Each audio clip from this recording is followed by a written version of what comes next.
বিকেলে বিএনপির গুলশানের রাজনৈতিক কার্যালয়ে এক অনন্য মুহূর্তে মিলিত হলেন বিএনপির চেয়ারম্যান তারেক রহমান ও দেশের ১২ দলীয় জোটের শীর্ষ নেতারা। এটি ছিল শুধুমাত্র একটি সৌজন্য সাক্ষাৎ, কিন্তু রাজনৈতিক মহলে এর প্রতিধ্বনি অনুভূত হল। সাক্ষাৎকালে তারেক রহমান নিজ হাতে উপস্থিত নেতাদের সঙ্গে কুশল বিনিময় করেন। তিনি তাদের খোঁজখবর নেন, ব্যক্তিগত সম্পর্ক ও পারস্পরিক সহযোগিতার গুরুত্বের উপর আলোকপাত করেন। প্রতিটি কথোপকথনে স্পষ্ট হয়ে ওঠে রাজনৈতিক সৌহার্দ্য এবং দেশের রাজনৈতিক প্রেক্ষাপটে একে অপরের প্রতি সম্মান ও সহমর্মিতার বার্তা। এই সাক্ষাতের সময় বিএনপির স্থায়ী কমিটির সদস্য নজরুল ইসলাম খানও উপস্থিত ছিলেন। ১২ দলীয় জোটের পক্ষে উপস্থিত ছিলেন জমিয়াতে উলামায়ে ইসলাম বাংলাদেশের মহাসচিব মুফতি গোলাম মহিউদ্দিন ইকরাম এবং ইসলামী ঐক্যজোটের মহাসচিব মাওলানা আব্দুল করিম এবং জোটের অন্যান্য শীর্ষ নেতা। তাদের সঙ্গে গম্ভীর এবং আন্তরিক আলাপ থেকে বোঝা যায় রাজনৈতিক পারস্পরিক বোঝাপড়া ও ভবিষ্যতের সহযোগিতার সম্ভাবনা এই সভার মূল উদ্দেশ্য।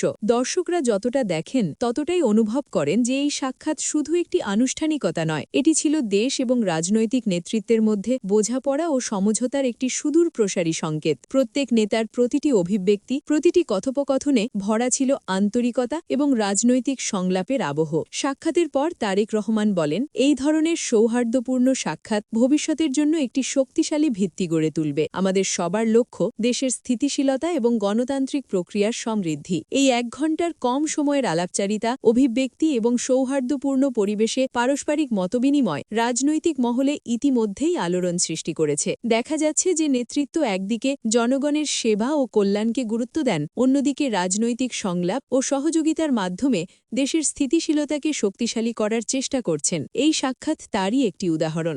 শেষমেশ এটি শুধুমাত্র একটি সাক্ষাৎ ছিল না, এটি একটি বার্তা যে রাজনৈতিক পারস্পরিক শ্রদ্ধা, সংলাপ এবং সহযোগিতার মাধ্যমে দেশের সামনে নতুন সম্ভাবনার দরজা খোলা সম্ভব।